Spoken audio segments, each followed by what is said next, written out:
Back live at Lincoln Financial Field, and Gary Papa, while tonight marks the start of a new era for Eagles football, it also signals the start of a new season and some unfinished business for this football team. Finished business, to say the least. The explosion as the defensive players are arriving here at Lincoln Financial Field. There they are behind me. Talk about unfinished business. It was back in January 2003. We all know that date very, very well. The Eagles lost to these guys in the NFC title game, and dedicated to that was Donovan McNabb. He spent almost all of this offseason in Arizona working out with these crazy drills. At least they seem so. He's improved his core conditioning. He's improved his weight. He's improved everything, all designed for one thing: to get back, to get revenge against Tampa Bay tonight. So many changes on this 2003 Eagles team, linebackers, etc.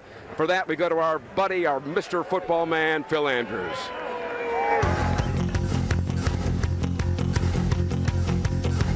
Obviously, Lincoln Financial Field is the biggest change for the Eagles this year, but on the field, well, the Birds have had to deal with the exodus of several fan favorites, like, for instance, future Hall of Fame kick returner and current Giant Brian Mitchell, and Pro Bowl defensive end and clubhouse clown Hugh Douglas, now with the Jacksonville Jaguars. Right now, I'm just penciled in there, but I know that eraser's ready, so I just got to, keep my mind focused and be consistent.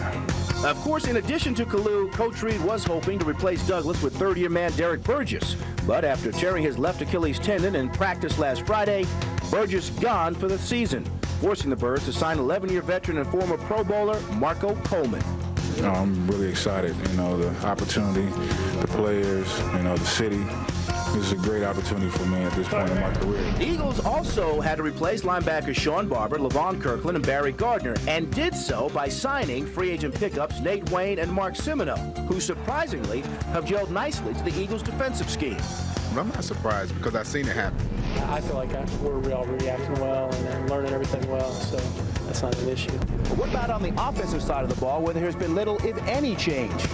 Actually, with Correll Buckholzer back in the lineup and Deuce Staley's holdout behind him, the Birds' offense might even be better this year. And you have a foundation that's built that was started probably about 3 years ago. When we brought some guys in out of free agency, out of the draft, and now being able to mature together has definitely helped us out in so many major ways.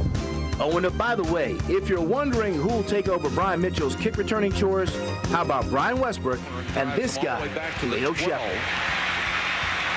Across the 20, 25, 30. Leo Shepard. He's gone. Oh, thank you, Phil Andrews. And, of course, the Tampa side of this game, the revenge, because paybacks can be so sweet at times. Let's set up this one with the key word, revenge. It was just under 8 months ago that the Eagles were one step away from the big dance, but their dream quickly became a nightmare. It is intercepted. Running with the football and seemingly with the game down the right sideline is Rondé Barber. We have to take our hats off to those guys. They played a great game, and they got it done on that particular day. I'm doing my best to prepare for Philly this year and not worry about what I did last year. The Eagles are now entering a new season and a new stadium, and they are ready for revenge. This is a new year, so we just want to go out and have a good start. The biggest thing is us is just to worry about eliminating mistakes and not worrying about so much as what Tampa's doing, but to worry about what we're doing. As long as we know our game plan and go out and execute, we'll be in good shape. This is a rematch of playoff rivals, team-dominating defense, and a new nest for the Eagles in the spotlight. When we play and dance in front of bright lights, we do big things. We say we want to do it big. What other best than Monday night in Philly? You would not believe how I feel about September. I just can't wait. I can't wait. I honestly can't wait. I get a good idea. I can't wait. I'm so excited about playing and lining up against Tampa Bay. I just can't wait. Of course, cannot wait as we're live now with the NFL Commissioner, Paul Tagliabue. The vet was loud. This place might be just a little bit louder, a couple decibels. Well, it sounds awfully loud to me, but it hasn't even started yet, so you can imagine what it's going to be once they get out there and start scoring some touchdowns. You're traveled around this country. You know the NFL inside out, obviously. What is this place, Lincoln Financial Field? How does it size up to the other places? Well, it's really right up at the top tier of all the stadiums. I was in Green Bay yesterday in the new Lambeau Field, and they got some great fans up there. But this is as good as any I've seen, and it's not just the stadium itself. It's the fans, the legendary fans, and you got a great football team. So keep your fingers crossed. Some talk over the weekend, the possibility of maybe expanding the regular season to maybe 18 games, maybe because of the preseason injuries or whatever. How serious might that be, Paul? Well, we don't know. It's something we're just now talking about whether we should study it, really. You know, some clubs want to take a look at it. Other clubs say they like the things the way they are. So we're going to take it up in about a month at our fall meeting. Thank you very much, NFL Commissioner Paul Tagliabue. You are neutral tonight, but you may be swayed by a little bit by the cheers right now. Well, these fans can sway a lot of people. Thank you. Thank you. Paul Tagliabue, the NFL Commissioner. Back up to Jim, right over there at the Pepsi Center. You got it, buddy. This place is getting wild. It's louder than the vet. It's insane. It's insane. Thank you, Gary. A new season, a new stadium, and by the way, something else is new here tonight. The Philadelphia Eagles cheerleaders are getting a fashion makeover thanks to a very well-known designer. That story and much more when opening night at Lincoln Financial Field continues tonight.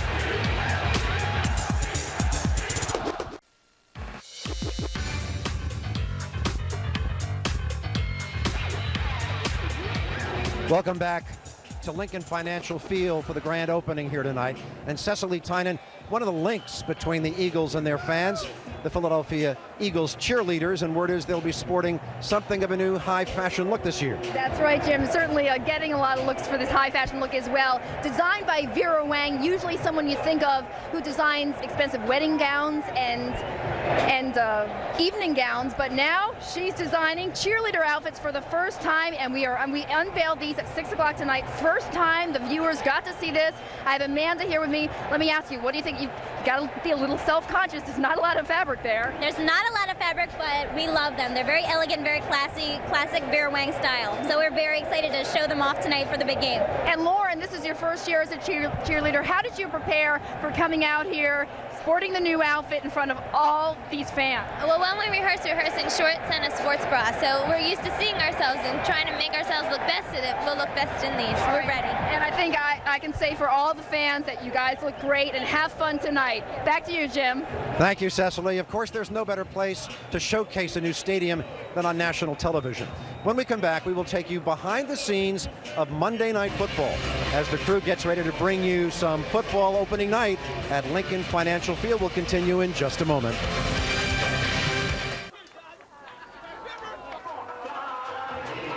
Eagles fans had a chance to get fired up earlier today at a pep rally at City Hall hosted by the Eagles, the City, and Channel 6. Thousands of fans decked out in Eagles green sent cheers echoing through the buildings in Center City, Philadelphia. There's Gary. Some of the biggest applause was for Monday Night Football team of Al Michaels, John Madden, and Lisa Guerrero. Back live at the link now, and Gary Papa, the Monday Night Football crew, has been in town for several days getting ready for tonight's broadcast. You know, when they came to that event today, they looked out and said, wait a minute, this is opening night. You people are insane. How excited can you get about this one? Well, we get very excited about a lot of things, as all our rowdy friends are here, including, as you mentioned, Al Michaels, John Madden, and Lisa Guerrero. It is the magic of Monday Night Football. In the lens box, there's a small cable that goes from here to switch box. On the field and off, there's plenty of work, of course, for the Monday Night Football production team. There is a sea of multicolored cables that hopefully all connect to something.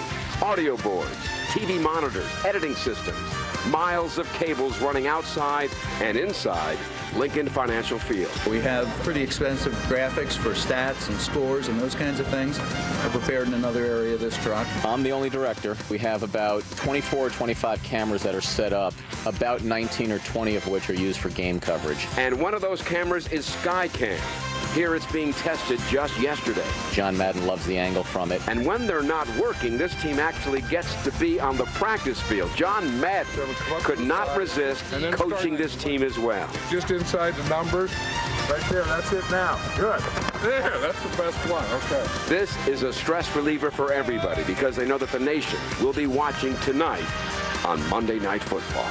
So we all take a lot of pride in what we do, and we try to represent, the network as best we can, just like the players out there are representing their franchise as best they can.